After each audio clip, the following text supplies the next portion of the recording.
Welcome to the last episode of the Bible Feed podcast for this year, 2025. I'm here with a couple of our regulars, with Dan Weatherall and Laurence Davenport. How are you doing?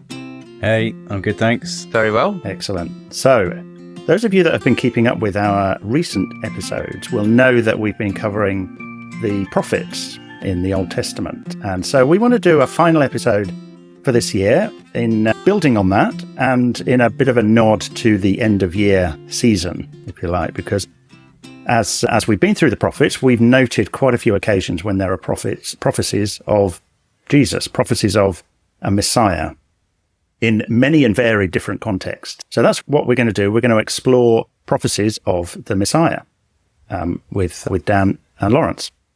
And our nod to the end of year season is to do this in the form of an Advent calendar. So here is one that I prepared earlier with 24 ordered boxes. That's amazing. I haven't mixed them all up. That would just confuse me. Far too much time terribly. on your hands. The budget's increased for this episode, hasn't it? Yes. Yes, put that on. Put the glue stick and the scissors onto the expense account. So behind each of those little doors, 24 in the traditional Advent calendar format, are 24 quotations from the Old Testament. Actually, I tell a lie. There are 23 from the Old Testament. One of them is from the New Testament. Ooh, okay. And special prize goes to whichever one of you identifies the one that isn't from the Old Testament. And what we're going to do with our Advent calendar is we're going to do what every kid wants to do with an Advent calendar, and we're going to open it all at once. And eat all the chocolates. And go through it. So we're going to go through our 24 quotations, prophecies from the Old Testament about the Messiah. I'll throw them out to you, Dan and Laurence, and just then listen to your erudite explanation and identification of those quotes. And if I deem those explanations worthy, they won't be edited out. then you can have a chocolate reward or some such thing. I hope you're prepared for this. Should we just display our preparation for this? Have you got, Laurence? Mint Imperials. Okay. So no expense spared, or foraging did not. The foraging did not yield much. Yep. Not breaking the budget there, are we? So we're recording this, on a random Tuesday evening, aren't we? In early December, early towards mid-December. So we're not quite into that mode where we're just stuffing our face all the time. And in our household, the chocolate is banned until the weekend. So I've had to be really quiet and careful. And I've managed to find myself a small Cadbury Dairy Milk bar, but be really quiet. Clandestine bar of chocolate. Okay. Other bars of chocolate are available. They certainly are. Okay. So, are we ready? Ready to crack on? As ready as we're going to be? Okay. So, we're not going to just go through 24 individual quotes. We'll group them together and see what you make of them. So, we're going to start by exploring how far back these prophecies of the Messiah go in our Bible. There's a clue there, Laurence. Yeah. How far back? So, I've got 3 quotes for you. Here we go. Let me check them in our Bible Feed Advent calendar. So, the first one is this. I'll read them out to you. I will put enmity between you and the woman, and between your offspring and her offspring. He shall bruise your head, and you shall bruise his heel. So it's a slightly ominous beginning. Bruising. So that's the first one. Second one. Ready? Go for it. In your offspring shall all the nations of the earth be blessed. And the third one, thank you for the sound effects, Laurence. Thanks. Third one, I will raise up your offspring after you, who shall come from your body, and I will establish his kingdom. Whoa. So, have you got? Yeah. Do you want to go first? Any of those quotes have come from? Well, I think we're deep in Genesis at this point. I think the clue is right at the beginning, and I think we find ourselves in Genesis 3:15. Favorite of us all. That is the first one. Yeah. Little explanation of what's going on there. Lots of bruising and heads and heels and offspring. Yeah, we're right in the dialogue that happens just after the fall in Genesis 3, and the dialogue happens between an angel and the serpent, the man and the woman, and this particular bit of dialogue is aimed towards the serpent, and it's talking about how there's going to be enmity between you, the serpent, and the woman, and then the offspring is then brought in between your offspring and her offspring, and he shall bruise your head, and you shall bruise his heel. And quite so often, the seed of the woman. Seed of the woman is very important. Interesting. Yes, seed of the woman. Where do we see that? Pretty ambiguous, isn't it? If that's all that we had, but it's right from the start. There's a need for someone. Yeah, going to do something, and it also uses the idea of a seed as well. which is then developed throughout the rest of those kind of promises that we get. Which leads into and the this serpent thing, which I think we're just going to have a separate episode on. Yes, what's the serpent all about, and what's what's that mean? Yeah. Sorry, were you about to explain that? Well, I think I was going to segue straight into the others. So I think the second one, Paul, that you read out was a throw up between any of the promises to Abraham. So I had a quick look at Genesis 12, but I think it's Genesis 22. It is, yes. Well done. Yeah. 18. Yeah, bang on. And that was the bit where he was sacrificing Isaac at that point. Yeah, so again, there's a blessing about the offspring, so the nation that's going to come from Abraham through Isaac, the blessings that are going to come to the nations through this nation, but there's the ambiguity, isn't there, as to whether or not we're talking about one of those within that nation, one seed, one offspring, or multiple, which is going to play a part in the New Testament era, isn't it? Ambiguity at that point, but it's clarified for us, isn't it? So where's it clarified, Paul? An offspring, a seed. I'm ignoring that. An offspring, a seed that is going to overcome something that this serpent represents. Then a seed, an offspring that is going to bring blessings on all nations. So there's some kind of universal whole of humanity scope for whatever this is about. And then finally, the third one, do you remember it? Yeah, it was I will raise up your offspring after you, who shall come from your body, and I will establish his kingdom. It's not so far back. 2 Samuel 7 job, isn't it? Yeah, that's it. 2 Samuel 7, verse 12. Yeah. Okay, got them all. Yeah. Yeah, so what's happening here is that there's another conversation happening between God is speaking to Nathan, who's a prophet. A prophet? Yeah, a prophet. So we've got a prophet here. That's why we're doing this. That's what, it's all about the prophets. Yep. But Nathan gives a message to David saying, because David wants to build a house for God, a temple, and the message from Nathan eventually is, actually, God's going to build you a house. And then he uses that phrase about that, David's seed will be on the throne and it will be established forever. And then, so have we done those first three? Yeah, I think you've done a fine job with those. They're all sort of linked together, aren't they? With the promised offspring. Feel free to reward yourself, or bank a reward for later. One reward banked. Fantastic. Okay, moving on to the next little section. So this is more about at the time of Jesus in the first century, kind of 2,000 years ago, just over 2,000 years ago. What were people expecting of this Messiah that would appear, that is promised? So, 2 quotes again. Let me open up. We're December the 4th and December the 5th now. So here we go. First quote is this: "A voice cries, 'In the wilderness, prepare the way of the Lord. Make straight in the desert a highway for our God.'" Okay, that's the first one. Mm-hmm. Second one: "Behold, I will send my messenger, and he will prepare the way before me.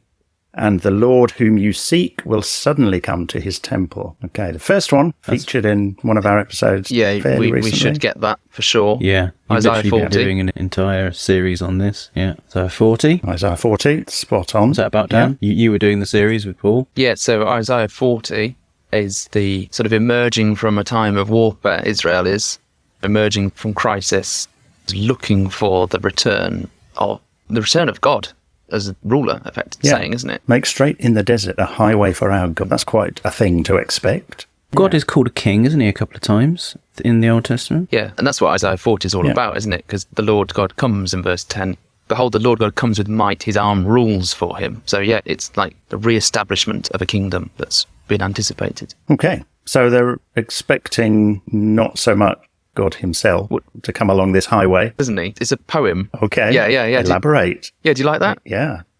So poetically, it's just depicting God coming on a highway, but did that mean they literally expected him? Or were they waiting for another king to be the representative of God, like the kings before were representing God's rule? I suspect it's the latter, but I don't know. Maybe we'll see. Yeah, that's something to explore and think about. Somebody coming down the King's Highway. Isn't there? There is a King's Highway, isn't there, in Israel at the time? Anyway. Yeah. I think the second and the second one, you go for it. It's a slightly incomplete quote. "I will send my messenger. He will prepare the way before me." Isn't this a Malachi quote? "The Lord whom you seek will suddenly..." It is, yeah. End of Malachi, yeah.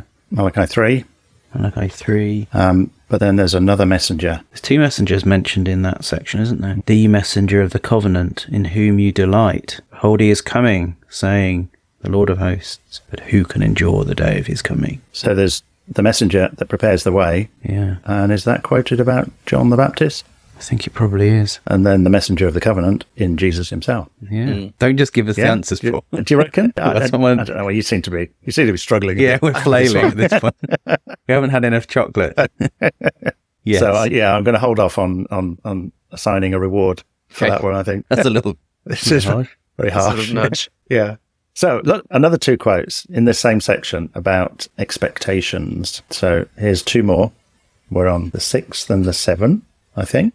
I got that right? Yes, 6 and 7. Here we go. Ready? Go for it. The Lord your God will raise up for you a prophet like me from among you, from your brothers. Deuteronomy It is to 18. him you shall listen. Yeah. Oh, yeah, straight in. I would- well, well, one of these quotes. I had to listen. Just- it's not just- a buzzer job, Dan. Well, I think it needs to be. I want my reward. Right. Okay, 15 to Okay. 18. Okay. Verses 15 to 18. It was just verse 15, but that's fine. Okay. Second one. For to us a child is Isaiah born. 9. To us a son is given, and the government shall be upon his shoulder. You're just showing off now.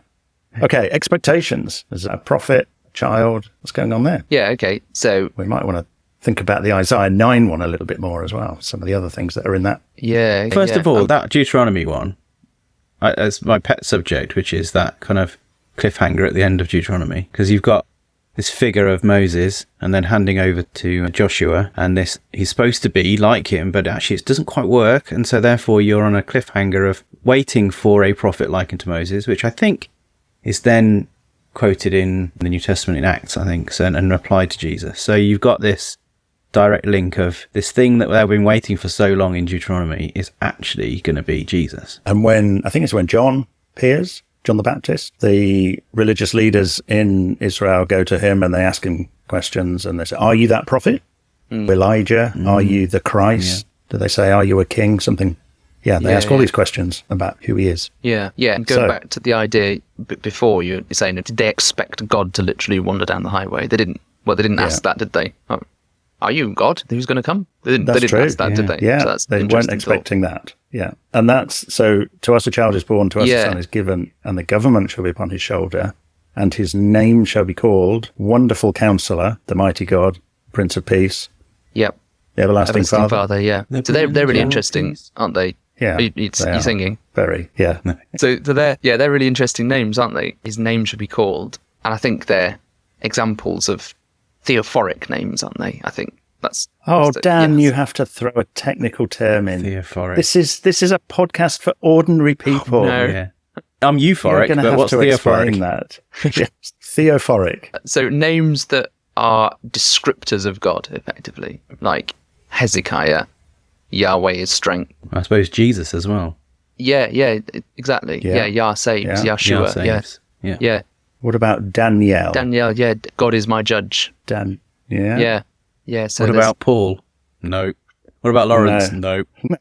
Our parents wouldn't Okay. not having any of that. No. So in the ruler, the son is going to be born, he's going to be the ruler, the promised ruler from the things we were looking at before. He's going to bear these names because he's showing who God is, but is representing God as well. The ruler on behalf of God on the earth, on the king, on the throne as the king. Great. Okay. I think you've done really well with that Shoo. section. Thanks. Yeah. Reward. Okay. Well and truly. I'm going to crack it deserved open. And earned. I'm going to pop a mint in. Okay. Deserve excellent. that mint. That's a I'll bad just have choice. a sip of water. I know it was. Because I know I'm going to be doing this for a while. Yeah. At least it'll stop you singing. Okay. Moving on. Yeah. Ready to move on. That was all about expectations of how this figure it might appear.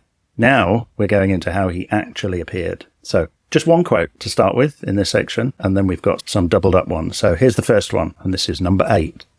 December the 8th. Behold, the virgin shall conceive and bear a son, and shall call his name Emmanuel.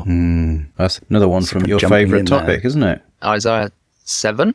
Is 14. Yeah. Isaiah You've 7, been verse looking this up, 14. haven't you, Laurence? Bang on. I did look that one up, yeah. I don't know that one off the top of my head. So I think we talked a little bit about this one in our first Isaiah podcast. Turns up what's in- the background to that? Is this who's saying this and to whom? Yeah, Isaiah 7, it's the time of King Ahaz in Jerusalem. Yep. So one of the kings in the line of David. Yeah, and the he's one before Hezekiah. before Hezekiah, yeah. And he's not a particularly great king, according to the scriptural record. Not particularly faithful or one to trust in God. And he's told that he can ask for a sign. that God is with him, and he says, "Nah, I don't want that, thanks." And then he gets a sign anyway, and the sign is that the virgin will conceive and bear a son, and shall call his name Emmanuel. And Emmanuel means God with us. God with us. Yeah, or God is with us. Yeah, God is with us. Yeah.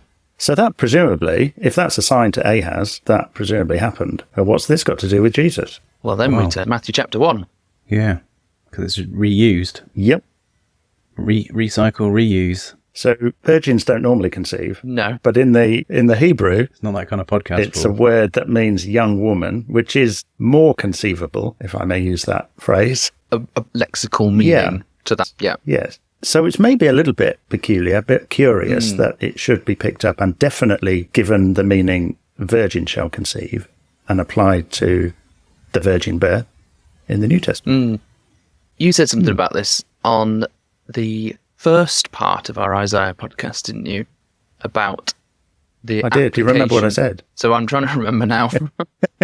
Matthew is a gospel produced after Jesus, and therefore you might say is a Christian document. And so you might say, well, they would say a virgin shall conceive, because that's what they claim happened with the birth of Jesus. But what's interesting is that the Jewish Greek translation of the Hebrew also uses the word virgin, Parthenon or something like that. So why would the Jews think a virgin shall conceive and use that meaning when they translate it into Greek? Maybe there are all sorts of references to Jerusalem as being the virgin daughter of Zion, is how Jerusalem's described. And maybe they're thinking, we can apply that word because this is going to be someone that comes from the royal line from Jerusalem. In Jerusalem is going to appear this king, this prophet like Moses, this one on whose shoulders the government will be and have this kind of kingly name and all of that. So there's a thought. Interesting also the context of like before Hezekiah and then him coming, like the darkness that was before and then him coming in. So in the minds of Jewish believers, they would have known about that history and they would have been able to see a kind of correlation potentially as well. You mean, the people at the time of Jesus reading Matthew? Yeah, reading Matthew, but then they would have looked back to the history of Israel and seen, this is a time that was dark and then there was a light thing that came and temple doors were opened and much happiness. Yeah, when Hezekiah rescued them from the Assyrians and got the temple back working again. Yeah. And all of that communicated in another theophoric name. So there you go. That's what Emmanuel is again. Emmanuel, yeah. God is with us.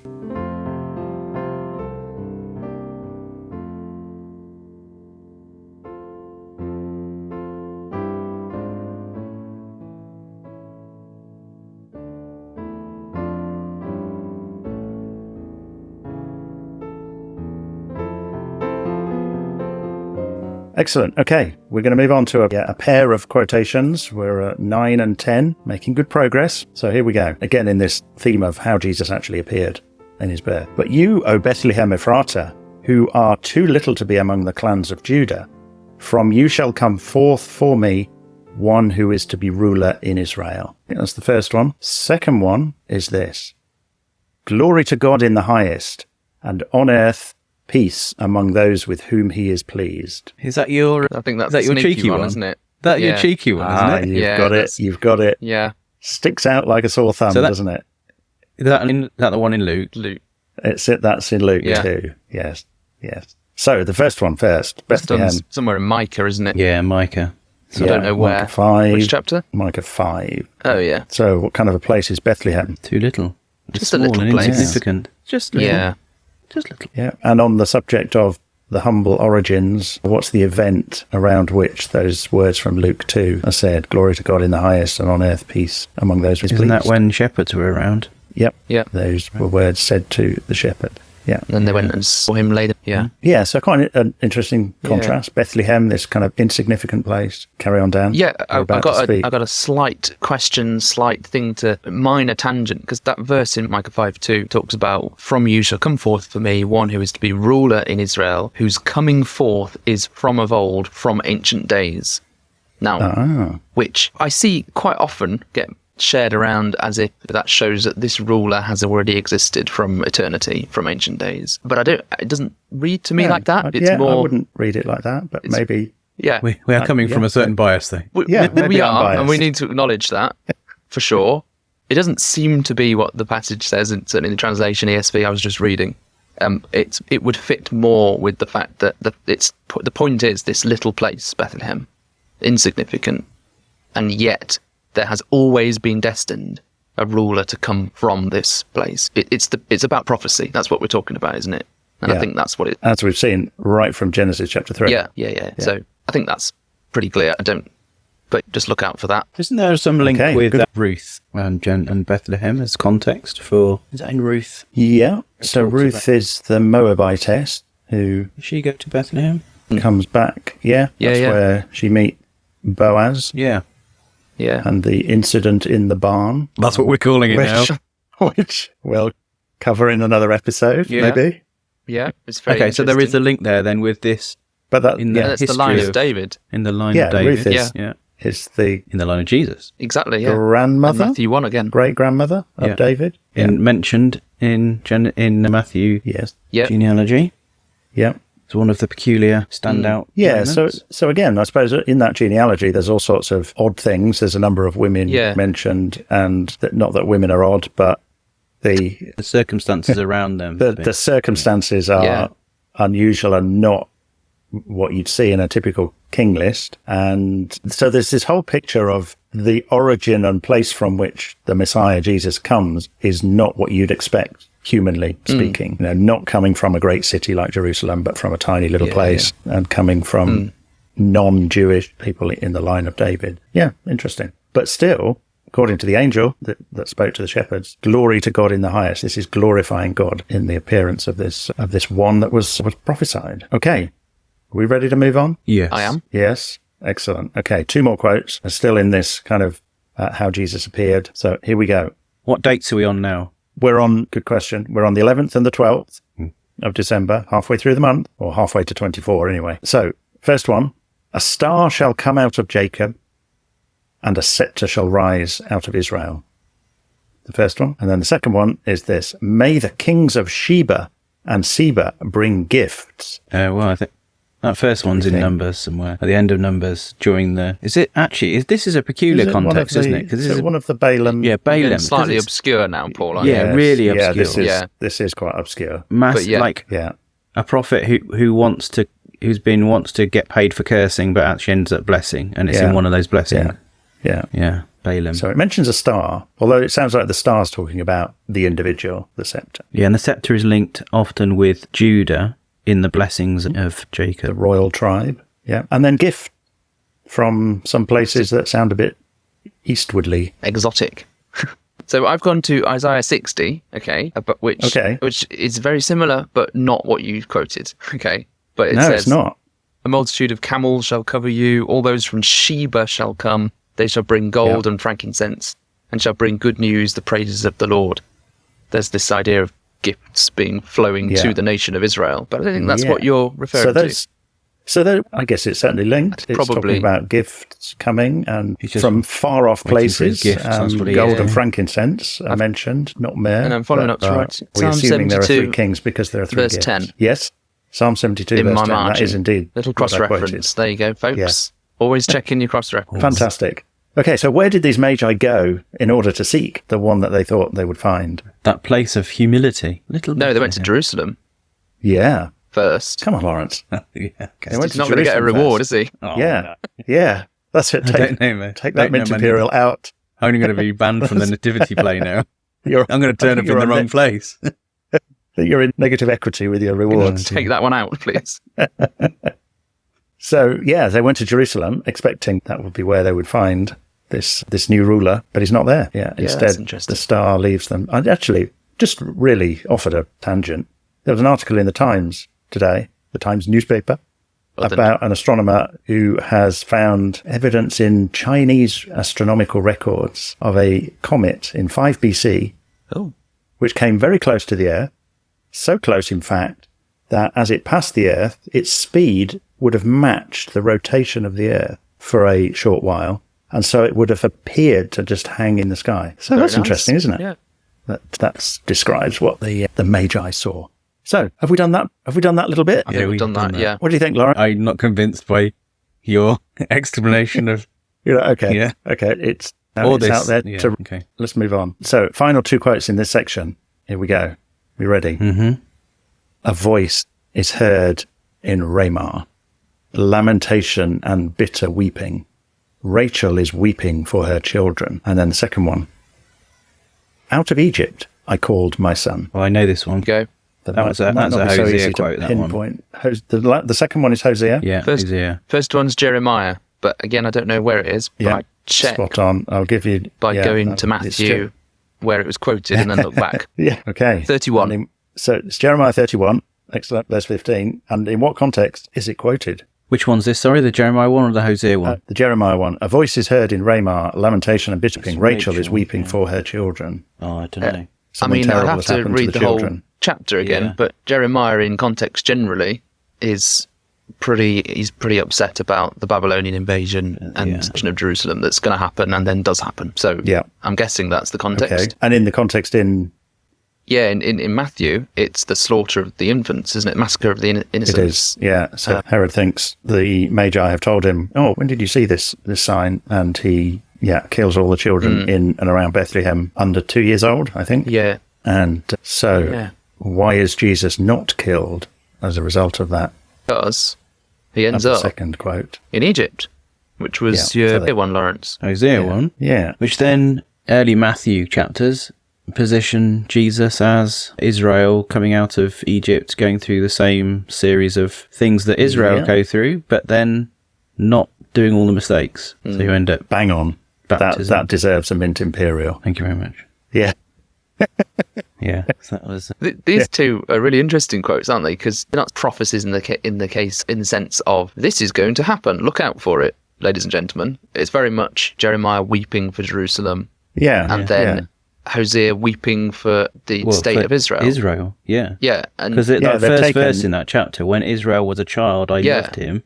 And that was this little passage, isn't it, where he looked after him and he did all the things for him, but then Israel just messed up massively. yeah. But then they're picked up and reapplied in a way which is novel, but illustrative of how Jesus fulfills the nation's obligations in a way that they didn't. Yeah. Yeah. Exactly. Yeah.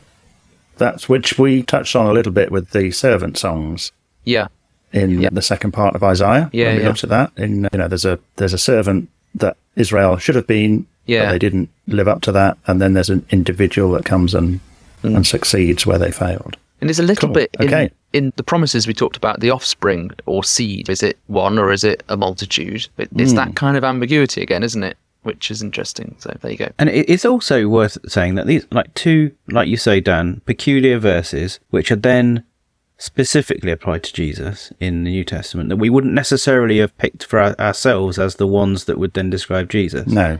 So it's using unusual passages in order to describe Jesus, and therefore sometimes we have to look at where these are used and what the context of where they're sitting within Hosea, etc., as to try and understand why they've been used in that particular way. So yeah, Good stuff. Okay, I think we're moving on into Jesus' baptism and ministry. But how did we do? Yes, yeah, that was pretty good. There was a Particularly that chocolate last one, behind the I door. think- I think can that I was- have a mint imperial? Yeah, I'll go for it. Yeah. Okay. So I'm going to give you one quote, and we are on the 13th. No, we're not on the 13th, but we're on the 15th of December. Here we go. You are my son. Today I have begotten you. Well, that's an easy one. Psalm 2. Okay. Psalm 2. Yep. Yeah. Yeah. Lawrence says it's easy, and then Well, I was just doesn't giving say Dan- where it is. I was turning it up actually. Psalm 2. Yep. Okay. You are my son. Today I have begotten you. So what's that about? Birth. Yeah. And When is it's it said? used, isn't it, at his baptism, at these key moments. Baptism, when he's transfigured, and then at his resurrection. It's used at all those key moments, talking about the son who's been Yeah. begotten. So he's declared to be the Son of God through his birth, through his baptism, and then at his resurrection from the dead. And Psalm 2 is about the king, isn't it? It's the anointed one. So the Messiah uses that word, anointed, Messiah or Christ. I've set my king on the holy hill. I'm paraphrasing now. It's all these themes we've already looked at, smushed into The one one whose name psalm. is called Yeah. the mighty God, and so on. Yeah. Yeah. The whose name. Okay. I Two can't quotes fit, now. I can't fit any more mint imperials in my mouth, so I'm not. Okay. We'll forego that one. So I've got 2 quotes. The people who walked in darkness have seen a great light. First one. Second one. The Lord has anointed me to bring good news to the poor. Is that the poor, the brokenhearted, the binding up? Is it that one? It is, yes. So you're using your favourite prophet, aren't you? Yeah. I don't know where though. He is. So we're Isaiah. The first one was it Isaiah 60, the first one, or earlier? No, it's earlier. The people who walked in darkness have seen a great light. I think we've already quoted. For us, a child is born chapter, isn't it? Yeah. So it's the 9, isn't it? Chapter 9, Wonderful Counselor. Isaiah 9. Yeah. And it talks about Naphtali and Zebulun, the kind of regions around the Sea of Galilee where Jesus started his ministry and his preaching. Specifically quoted, isn't it? In the New Testament in Matthew. It is. About, yes. Yeah. Yeah. And then the Lord has anointed me to bring good news to the poor. Brokenhearted. That's for the brokenhearted, and that's a quote, isn't it? That's where there's quotes in the synagogue. He quotes and from he finishes the scroll in Isaiah 61. Yeah. And he says then, this day, this is fulfilled. Yeah. Bringing good news to the poor. So it's, any more comments on that? No. Okay. Good to move on. Yeah. I'm just pondering it there. Okay. Maybe it's always good. You can... All of them you could do a small Bible class on, couldn't you? Yeah. It's building a huge tapestry, isn't it? But maybe we need to move on. Let's move on then.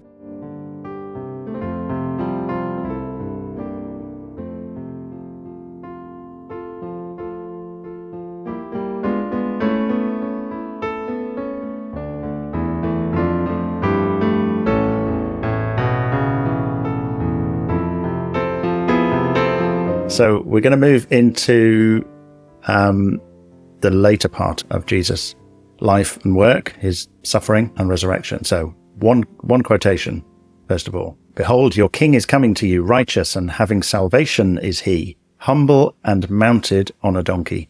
Zechariah. Spot on. Zechariah chapter 9. Yeah. So humble and mounted on a donkey. What does that tell us about Jesus? As a king, isn't it? Isn't that a kingly way of entering in somewhere?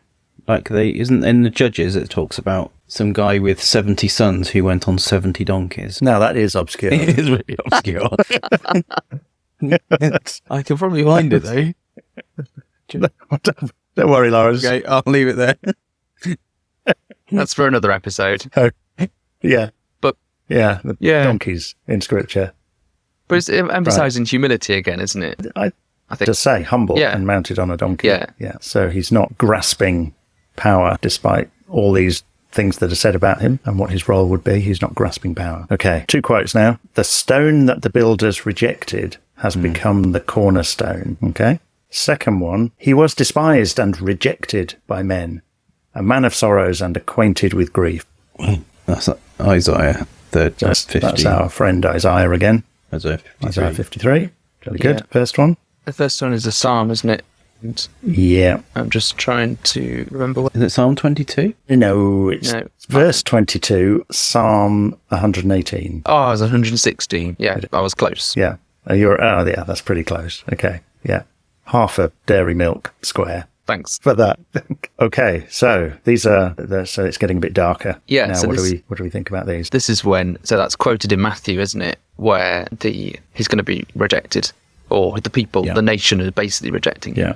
And it's the moment where he says, "I think the kingdom will be taken from you and given to a nation bearing the fruits thereof," or something like that. Yeah. So yeah. So even though he's coming with this good news, binding up the brokenhearted, and this is glory to God, even coming in that manner, the people turn against him and reject him, or most people do.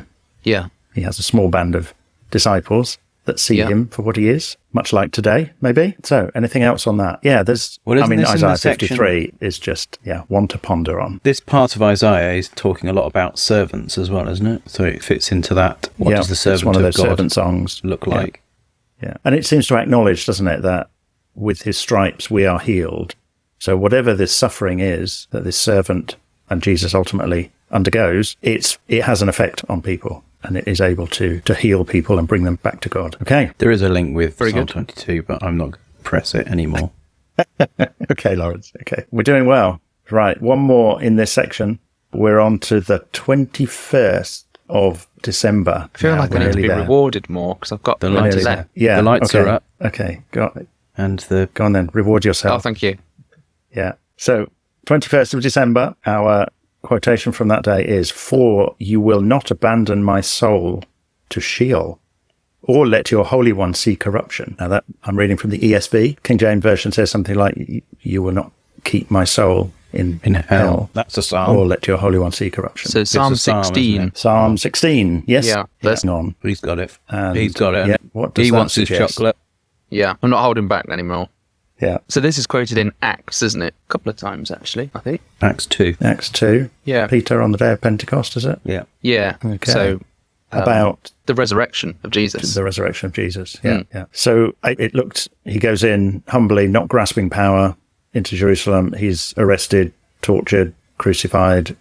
It looks like it's a complete shameful defeat, and yet it's not. It's through the resurrection, it's a victory. And this is another interesting passage, isn't it? That Peter picks up and says, well, David hasn't ascended to the heavens. He kind of weaves a few different psalms together, doesn't he? And including this one, and points out that David hasn't ascended.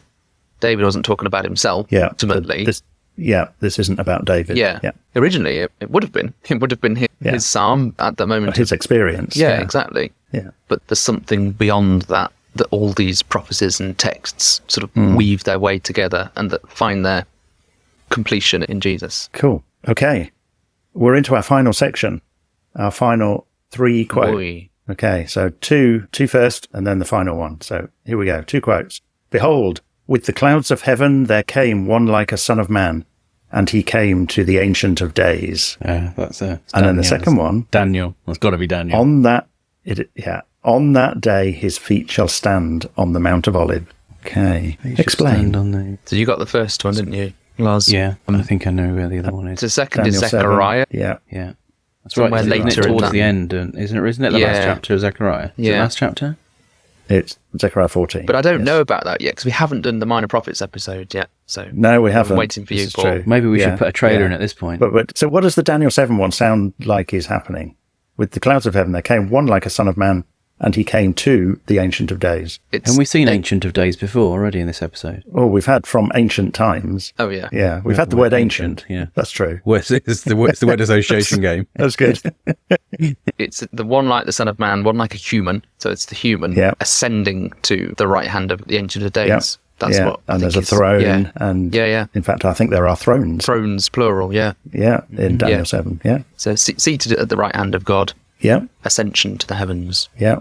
And in Acts chapter 1, Jesus Yeah. is described as disappearing into the clouds, as a reference back to this, probably. Yeah. But then Zechariah 14, on that day, his feet shall stand on the Mount of Olives. Just like the angel said he would come back. Yeah. So where is it in Zechariah, sorry? Zechariah Zechariah 14 14. Because, is one of the Day of the Lord yeah. sections. So it's the Lord, isn't it, whose feet shall stand? Again, we've got a similar thing to Isaiah 40, where the Lord is coming down the highway. The highway for our God. But again, we ask the question, would they have anticipated, did they think when they're writing this, that their God actually is going to stand? Or is it a representative will stand? Yeah. The one is- like a son of man who has been elevated to Exactly. Yeah. the throne and is fully representative of And God. in Daniel 7, the Son of Man is given all authority, power, and dominion. So he's ruling on behalf of God. Yeah. But Mount of Olives is a physical place on earth Yeah. where his feet will stand. So this is something that's going to affect life on earth. Yeah. And that brings us to our final quote, Christmas Eve, December the 24th. Reward myself one more time. Ready? Before we get to that. Yeah, the first, you need to be quick with this one. Here we go. His delight shall be in the fear of the Lord. He shall not judge by what his eyes see. Oh, Isaiah I thought we'd 11? get that one quite quickly. Yes. Yeah. Yeah. Spot on. Isaiah 11. Is that the describes the shoot you, at you know, out of the shoot of Jesse? Is it that bit? Yeah. And he will rule in the spirit of the Lord will be upon him. Spirit of might and righteousness and so on. Perhaps we should actually open it up and read it properly, because it's a good one. It's Got it Isaiah here, again, John. Isaiah 11. There shall come forth a shoot from the stump of Jesse, and a branch from his roots shall bear fruit, and the Spirit of the Lord shall rest upon him, the Spirit of wisdom and understanding, the Spirit of counsel and might, the Spirit of knowledge and the fear of the Lord, and his delight shall be in the fear of the Lord. He shall not judge by what his eyes see, or decide disputes by what his ears hear, but with righteousness he shall judge the poor, and decide with equity for the meek of the earth. I could go on. He shall strike the earth with the rod of his mouth, and with the breath of his lips he shall kill the wicked. Okay, let's get the complete picture there. It's the scepter out of Judah again coming out. Yeah. In that judgment. Yeah. So Any thoughts on that? This would have been probably one part of the prophecies that would have been looked at. I don't know, I'm surmising, but they would have looked at that and said, yeah, we're going to have a ruler. He's going to do this. It's going to be great. He's going to rule as a king. But then all these extra bits, these steps that we've gone through that point to Jesus, that are there before this is going to happen, that perhaps many people hadn't anticipated. And in many ways defies the sort of human expectation of what a powerful ruler that has autocratic control over everything, that expectation is overturned, isn't it? How Jesus is actually described and how he actually appears. Yeah. Okay, we've got there. Excellent. Well done. Final reward. Very good. Just, closing thought from either of you. Anything you'd like to? So this is why Simeon was so looking forward to my eyes have seen your salvation, and he was looking forward, wasn't he, to all of this coming about. It was all these scriptures were rattling around in his head, getting ready for. Yeah. So this is when Jesus was a baby. Lifted him up in his arms. The temple. Yeah, indeed. And I think we've seen things from the law, the prophets, and the Psalms in everything that we've looked at. We have, which is Jesus said as he went through all of those 3 sections of the Hebrew Bible, showing those things were about him. Dan, any final thought? Yeah, it's always good to do that and think about the whole picture of the life of Jesus and his resurrection and his coming again, isn't it? That's a really nice way of weaving those things together. Yeah, so we focus on his birth, we can celebrate his birth and what that means for the rest of his life and his coming. That full picture is really good tapestry that's woven together by the scriptures. So thanks. Fantastic. Okay, thank you both. Yep, I can hear the rustle of chocolate papers. So go for it. And thanks to you both. Thanks to everyone for listening, not just to this episode, if you got to the end of it, but also for listening to us throughout the year. And follow our podcast on the usual places, socials, but also take a look at our website and YouTube channel for Bible Feed. There's other material that appears from time to time there, little videos and shorts and so on. And we will be back soon. So goodbye and God bless.